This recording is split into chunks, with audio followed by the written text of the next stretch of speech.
Dans un monde plein de détresse, un monde incertain, un monde où on ne sait pas qu'est-ce qui se passe, il y a des promesses de Jésus. Et l'une des promesses, c'est que Jésus nous offre sa victoire sur la croix. Il dit, même s'il y a la détresse du monde, ne craignez rien, car j'ai vaincu le mal. C'est une victoire qui est acquise pour toi. Reste avec nous.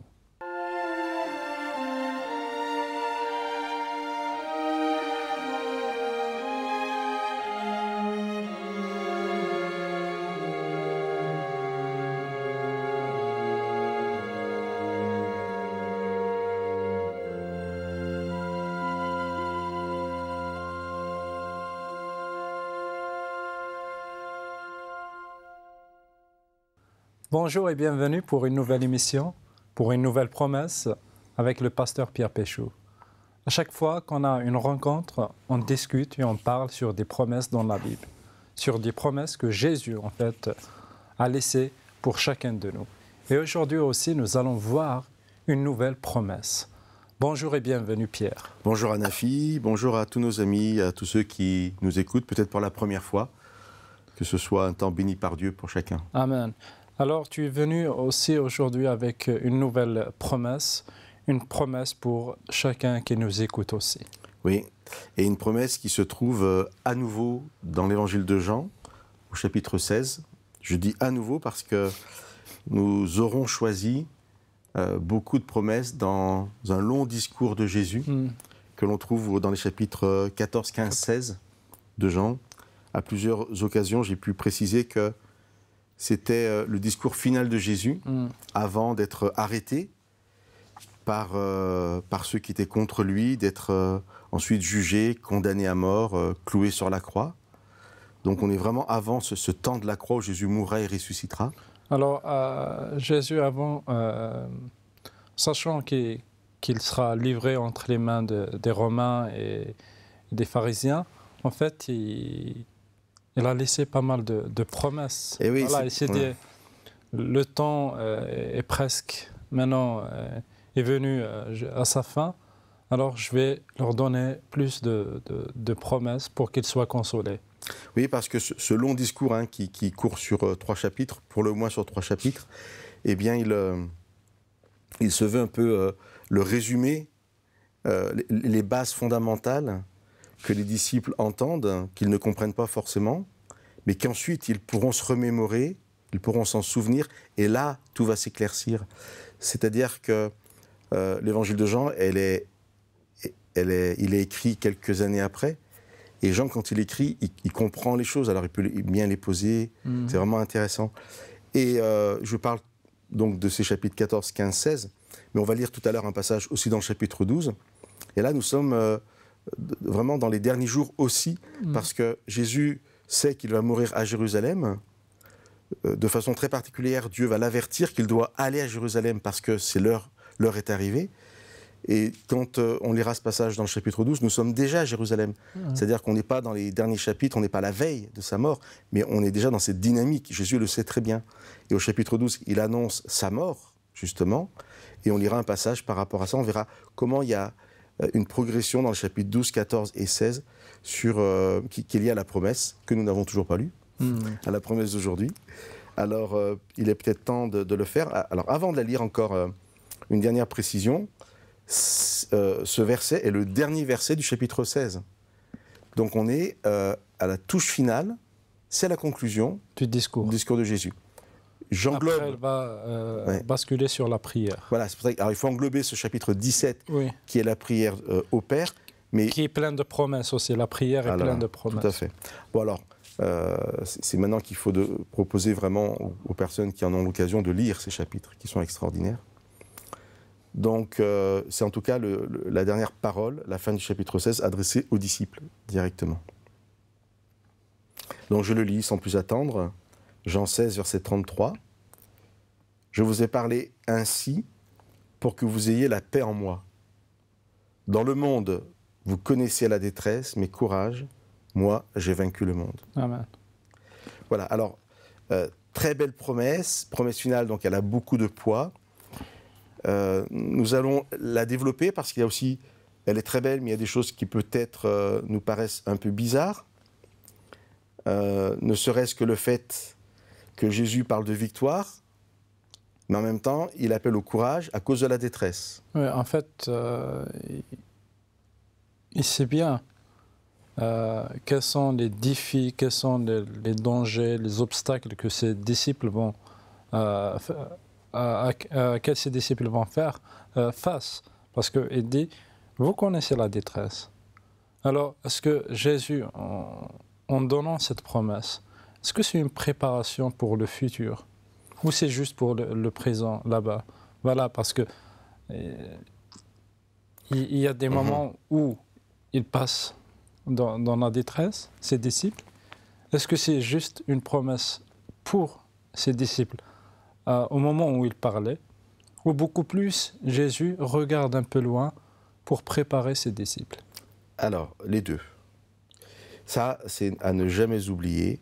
Il y a toujours un contexte historique très précis, j'ai envie de dire presque très banal, c'est-à-dire Jésus parle, et il parle pour ses disciples, et il, entre guillemets, il règle un problème au moment. C'est-à-dire, lui va mourir, les disciples seront paniqués, ils auront peur, ils vont devoir se cacher, enfin ils vont se cacher. Et quand Jésus au présent dit « vous connaissez la détresse », ça va être la détresse de son absence. Mais en même temps, c'est ce qui fait la puissance de la parole de Dieu. Tu as vraiment raison de poser la question. C'est que 2000 ans plus tard, je lis ce passage, je suis dans un temps de ma vie difficile. Elle est toujours valable. Et c'est valable pour moi, ça me parle. Et ça, c'est vraiment la puissance de la parole avec l'Esprit de Dieu. C'est-à-dire que ça me parle vraiment. Mais ça ne règle pas le problème que moi j'ai soulevé. C'est que si Jésus dit « j'ai vaincu le monde », pourquoi y a-t-il encore de la détresse? Pourquoi a-t-on encore besoin de courage? Ça, la question se pose. Alors, c'est pas parce que la question se pose que pour les personnes qui nous écoutent, on aura une réponse satisfaisante, ou que même, personnellement, on aura une réponse satisfaisante.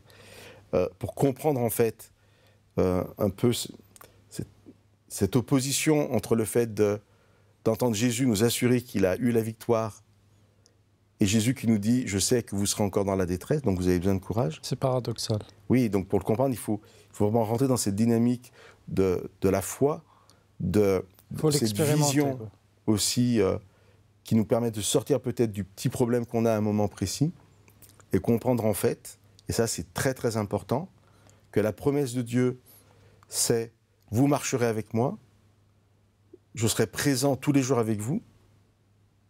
Ça ne vous enlèvera pas toutes les épreuves, toutes les détresses, mais ayez l'assurance que je serai présent au cœur de vos détresses, je vous accompagnerai et je serai le secours et le soutien dont vous avez besoin. Et pour moi, c'est évident parce que Dieu est vraiment vivant, Dieu existe vraiment et on est vraiment dans ce monde dans lequel on vit. Si tous ceux qui croient en Dieu, tous les chrétiens, n'étaient plus jamais malades, n'avaient plus jamais mal, enfin ça n'existerait pas, c'est pas possible, ça sera un conte de fées. Sinon, c'est vraiment comme ça, peut-être toute l'humanité elle sera chrétienne, juste pour ne pas tomber malade, juste pour ne pas passer par la détresse. Mais est-ce que, déjà, c'est la chose, en fait, qui laisse beaucoup de personnes ne croient pas en Jésus, c'est le fait qu'il y a la détresse, même pour ceux qui le suivent. Il y a la détresse pour ceux qui aiment vraiment Jésus, pour ceux qui se disent chrétiens et tout. Mais comment voir cet aspect de victoire de Jésus dans la vie du chrétien? Peut-être c'est ce que tu vas développer beaucoup plus dans la deuxième partie. Déjà, je voudrais répondre à ce que tu dis, déjà, là, parce que c'est important. Hein. C'est très intéressant d'ailleurs, parce que certains ne voudront pas croire parce qu'ils voient des chrétiens dans la détresse. Mais la vraie question, c'est pourquoi ces chrétiens dans la détresse continuent à croire. Ils sont toujours sur le chemin. Alors, ce serait trop facile de dire, ouais, parce que ils n'ont rien à perdre, parce que c'est leur tradition, tout ça. Non. Allez les voir, allez parler avec eux. Et vous allez voir des gens dans la paix, même parfois dans la joie, malgré la souffrance, malgré la détresse, parce qu'eux ont compris, en fait, que dans ce monde, nous sommes dans un monde de souffrance. Ils connaissent aussi le plan du salut, ils savent que Jésus va revenir.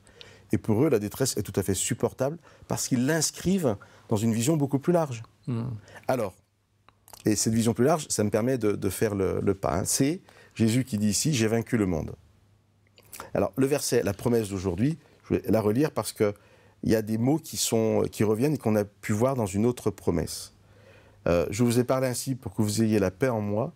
Dans le monde, vous connaissez la détresse, mais courage, moi j'ai vaincu le monde. Et je voudrais qu'on puisse se focaliser sur la victoire de ce monde. Dans un autre partage ensemble, nous avions pris une promesse dans le chapitre 14 de Jean, on est toujours dans ce grand ensemble-là, et c'était le verset 27. Alors je vais relire cette promesse maintenant. Je vous laisse la paix, je vous donne ma paix, moi je ne vous donne pas comme le monde donne. Et là on avait plus insisté sur les différents types de paix et sur ce que pouvait être le monde. Et on avait dit que le monde c'était l'absence de Dieu. C'est une définition simple que tout le monde peut saisir, l'absence de Dieu. Sinon que l'absence de Dieu c'est la présence du mal. Et donc, dans ce sens-là, le monde, tel que Jean le définit, dans ce contexte-là, peut être synonyme des ténèbres. Pour finir cette première partie, je parlais tout au début de deux autres textes qui permettent de progresser par rapport à la position que Jésus a envers ce monde, que je viens de redéfinir comme étant l'absence de Dieu, comme étant les ténèbres. Et je vais lire donc deux autres passages. Un premier qui est au chapitre 12, de l'évangile de Jean. Donc c'est ce que je disais, on n'est pas encore dans ce discours final, mais on est dans les derniers jours, et Jésus est déjà à Jérusalem, et donc c'est le verset 31. Alors je le lis maintenant, Jean 12, 31. C'est Jésus qui parle. C'est maintenant le jugement de ce monde, et c'est maintenant que le prince de ce monde sera chassé dehors. Donc vous voyez, Jésus est déjà inscrit dans l'œuvre finale du salut et de la victoire totale. Donc c'est le jugement de ce monde, c'est-à-dire parce que Jésus va prouver à l'univers entier qu'il n'a jamais péché, qu'il a toujours fait le bien, et donc que le Dieu qu'il envoie, son Père, est vraiment le Dieu d'amour, malgré les accusations de Satan. Satan est appelé ici le prince de ce monde. Et l'expression « c'est maintenant que le prince de ce monde sera chassé dehors », c'est-à-dire que Satan, le diable, le prince de ce monde, est poussé vers sa future destruction parce que Jésus vient de démontrer que toutes les accusations de Satan étaient fausses. Elles sont fausses. Ça, c'est le texte de Jean 12. Et puis, il y a notre promesse dans Jean 14. Et puis après, dans Jean 16, il y a un troisième texte que je vais lire maintenant. C'est le verset 11 qui dit... oui, voilà. Excusez-moi, parce qu'il faut que je prenne le début de la phrase. Ce texte parle de l'Esprit Saint et il dit « Quand l'Esprit Saint sera venu, il convaincra le monde en matière de jugement parce que le prince de ce monde est jugé. » Il y a déjà un jugement qui a été porté sur on continuera Satan. dans la seconde partie. C'est ça. On arrive à la fin de cette première partie. Nous allons avoir plus d'explications sur ces deux versets et aussi sur cette promesse qui nous a été laissée et donnée. Je vous remercie de nous avoir suivis durant cette première partie. Restez avec nous pour la deuxième partie où nous allons beaucoup plus développer cette notion de victoire de Jésus qui est offerte pour nous tous. Restez avec nous.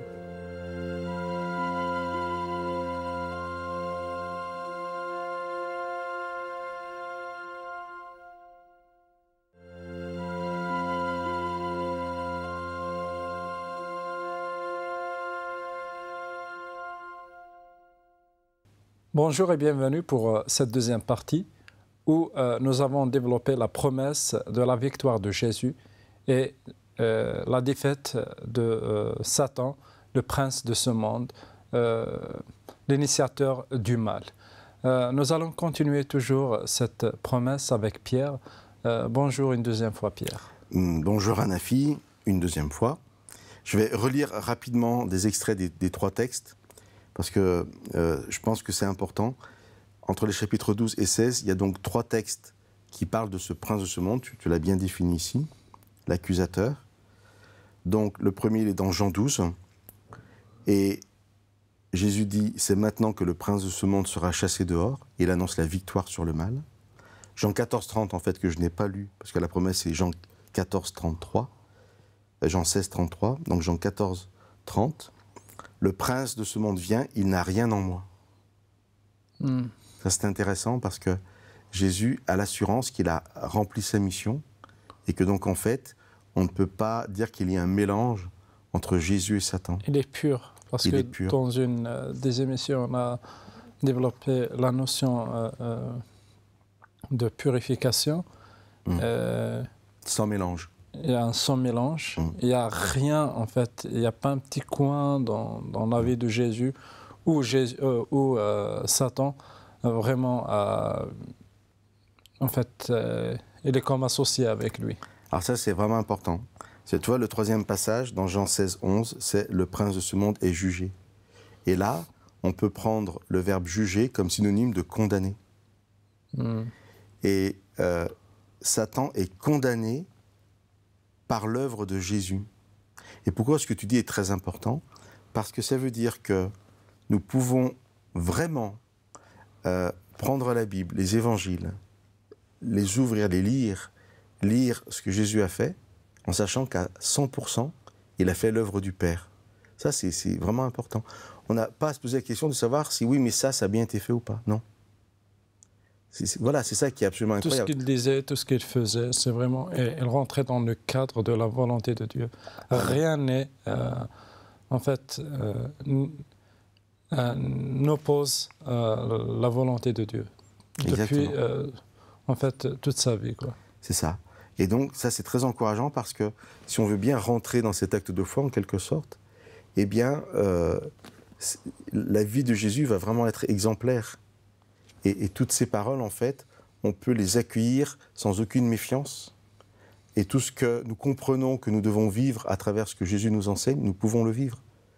Même des choses qui nous semblent difficiles, eh bien, parce qu'il n'y a pas de mal, parce que Jésus peut dire « le prince de ce monde n'a rien en moi », on est complètement séparés, eh bien, on a l'assurance que jamais Jésus peut nous demander de vivre quelque chose qui serait contraire à notre bien. Alors, parfois, ça peut nous sembler difficile. Quand Jésus dit à un disciple « laisse tout, viens et suis-moi », c'est pas forcément facile à vivre. Mais au final, ce disciple sait qu'il n'en sortira que du bien parce que c'est Jésus qui le demande. Donc cette victoire, elle est vraiment importante. Elle est vraiment primordiale. Et notre promesse d'aujourd'hui... si je pose la question, cette victoire est acquise où, comment et quand est-ce que cette victoire est acquise? Parce que Jésus ici, il parle déjà, il était... quelques chapitres plus tard, même dans d'autres évangiles, il était un peu dans la détresse. Et il y a l'angoisse. Il était angoissé. Alors, il parle déjà de la victoire, mais lui, au moment où il parlait de la victoire, il n'a pas encore acquis la victoire. Alors, si on se place sur une ligne du temps, d'accord, parce que c'est là où nous sommes, nous, toi et moi, on a un aujourd'hui, un hier, un demain. On n'en sort pas. Si on se place sur cette ligne du temps dans laquelle Jésus accepte de se restreindre, puisqu'il est fait pleinement homme, eh bien, la réponse à la question, même si ça dit où, quand, comment, mais quand, ça serait à la résurrection, que la victoire est pleinement acquise. Ou la croix. Alors, à la croix, quand il est sur la croix, il cloué, crucifié, il peut encore pécher. Il a encore tenté. Des gens le regardent, lui disent « Si tu es celui que tu prétends être, eh bien, descends ». Et il y a encore une tentation. Mais au moment, à l'instant même où il meurt, où il expire, il a vécu, il est mort sans péché. Mais en même temps, quand par 3 fois avant la croix, à ses disciples, en différentes occasions, Jésus annonce sa mort et sa résurrection, et très tôt, il le fait très tôt, ça veut dire qu'en fait, il est déjà conscient de tout ce qui va se dérouler. Et cette assurance de la victoire de Jésus n'empêche pas l'angoisse et la détresse de vivre ce combat dernier qui est absolument dramatique, à tel point que Jésus sur la croix pourra crier vers le Père et lui dire « Mon Dieu, pourquoi m'as-tu abandonné ?» Et il sent la présence du Père partie parce que lui prend toutes les misères du monde sur lui. Il devient, la Bible dit, il faudrait prendre le temps d'expliquer, mais elle dit il a été fait péché pour nous. Voilà, pour pouvoir nous sauver, il passe par cet état de récupérer toutes nos infirmités, toutes nos maladies. Donc c'est un combat qu'il ne veut pas vivre en fait, mais qu'il va vivre quand même, c'est ça qui est extraordinaire. Il dira dans un passage célèbre, juste avant la croix aussi, il est dans un jardin avec ses disciples, il dira « Père, si c'est possible, que cette coupe, la coupe de douleur, d'angoisse, s'éloigne de moi, non pas ma volonté, mais la tienne. » Et donc il se soumet à la volonté de Dieu. Donc il ne faudrait pas croire que cette détresse dont tu parlais, ou cette angoisse, soit en fait un mal chez Jésus ou quoi que ce soit. Non, pas du tout. C'était une lutte qu'il vivait. D'ailleurs, au passage, notre promesse d'aujourd'hui, c'est vous connaissez la détresse, mais courage, j'ai vaincu le monde. Nous connaissons la détresse, mais jamais de la même puissance que celle de Jésus. De la même mesure. Oui, c'est ça. C'est que ce qui est extraordinaire, en fait, chez Jésus, c'est le fait que tout ce qu'il nous demande de faire, il l'a vécu. Voilà, la détresse. Ne craignez pas la détresse. Mais il n'est pas il ne sur nous demande pas de le faire. Non, de passer, en fait. Ouais. Voilà. Oui, par exemple, moi, je pensais, quand il nous demande de faire des choses, aimer son prochain, aimer son ennemi, lui, il avait en fait, il a aimé ses ennemis à son temps et jusqu'à présent. Mais c'est qu'il dit, vous allez passer par la détresse, mais ayez courage, moi, j'ai vaincu le monde. Le truc, c'est que Jésus, en fait, a passé à travers la détresse et c'est sa victoire, en fait. C'est sa victoire finale qui lui a permis de passer sans vraiment avoir peur de ça. Et là, lui, il se place, en fait. Toute sa détresse, il la dépasse parce qu'il sait qu'il va vaincre le monde. C'est la même chose pour nous. Il nous dit, OK, vous allez passer par la détresse, mais c'est le même espoir que j'avais, qui était ma victoire, elle est offerte pour vous. Voilà, alors donc la différence, elle est là quand même. C'est-à-dire qu'en fait, nous, on n'a pas à vaincre. C'est ça. On aura la même détresse, mais la victoire est déjà acquise. Oui. Imaginons une montagne. Nous sommes au pied d'une immense montagne. Jamais personne n'a réussi à la grimper. Jésus vient, et en fait, lui, il grimpe la montagne. Simplement, au fur et à mesure qu'il monte la montagne, il planque des pics, il met des cordes pour créer un chemin, en fait. Et une fois qu'il est arrivé en haut, qu'est-ce qu'il fait? Il redescend en bas et il dit, vous allez devoir la monter, mais 1, je l'ai déjà fait, donc c'est possible. 2, j'ai assuré le chemin, donc c'est plus du tout le même. C'est le même chemin, mais beaucoup plus facile. Et 3, je vais monter avec vous. Ouais. Et donc, du coup, il est devant. Et ça, alors, il y a des difficultés à grimper, mais on sait que c'est possible. On ne le fait pas seul et le chemin est assuré. Oui, voilà, j'aime bien cette image. Tout est fait. Voilà. Alors, ce qui est maintenant vraiment très intéressant, c'est de lire des livres dans le Nouveau Testament qui sont écrits des dizaines d'années après l'épisode de la croix, et où c'est clair, en fait, maintenant, tout a été mis en place, on a vraiment bien compris ce que Jésus a vécu. Et je vais vous lire un passage magnifique qui se trouve dans l'Épître aux Hébreux, au chapitre 2, où l'auteur, qui vient après, qui lui, personnellement, n'a donc sûrement pas connu Jésus, mais qui a lu les récits et qui sait ce qui s'est passé, qui a une vision globale, c'est ça qui est intéressant. Voilà ce qu'il peut écrire. Je vais lire dans Hébreux chapitre 2, les versets 14 et 15. Il parle de Jésus. Et il dit, ainsi donc, puisque les enfants, nous, toi et moi, ont en commun le sang et la chair, c'est ce qui nous forme, lui aussi, Jésus, pareillement, a partagé la même condition. La nature humaine. Pour réduire à rien, par sa mort, celui qui détenait le pouvoir de la mort, c'est-à-dire le diable, et délivrer tous ceux qui, par crainte de la mort, étaient retenus dans l'esclavage toute leur vie. Amen. Donc j'ai vaincu le monde, j'ai détruit le diable, j'ai détruit la mort. Vous qui étiez dans cette peur de la mort, vous avez été délivrés de l'esclavage, de cette peur, et maintenant vous pouvez vivre une vie nouvelle. Alors, il y a quelque chose de plus par rapport à ce qu'on avait discuté, ce qu'on a discuté depuis le début de cette émission, c'est que non seulement le diable est vaincu et aussi détruit, même la mort, en fait, voilà, la chose qui fait en fait peur à toute l'humanité, la mort est détruite par Satan. C'est tellement important, Anafi, merci de le préciser, qu'on fera une promesse là-dessus, une émission entière juste là-dessus. Ok, alors. Et je vais, moi, terminer en offrant un verset, en quelque sorte, à ceux qui nous écoutent. C'est que Jésus, il a vaincu, et je reviens sur ce que tu disais. C'est-à-dire, nous, il a vécu les mêmes choses que nous, et nous, on peut aussi rentrer dans cette même espérance que lui nous offre. Et le verset, c'est dans la première lettre de Jean. Jean a écrit donc un évangile, mais aussi 3 lettres qu'on a dans la Bible. Et dans la première lettre, au chapitre 5, au verset 4, il est écrit « Tout ce qui est né de Dieu est vainqueur du monde, et la victoire qui a vaincu le monde, c'est notre foi. » En fait, la victoire qui a vaincu le monde, c'est Jésus-Christ. Et si nous croyons par la foi en cette victoire, nous sommes aussi victorieux du monde. En fait, on n'a rien à rajouter pour cette victoire. Elle existe. On a juste de mettre notre foi dans cette victoire que Jésus a acquis. Et là, c'est le moment de rappeler que la foi, la Bible nous dit qu'elle nous est donnée par Dieu. Donc voilà, pour chacun d'entre nous, on a à accepter cette possibilité de croire, l'utiliser, croire, et vivre vraiment cette vie nouvelle par la foi, avec l'assurance que nous sommes dans la victoire et dans la vie éternelle. Un grand merci Pierre pour ces précisions, pour ces explications et pour ces éclaircissements aussi.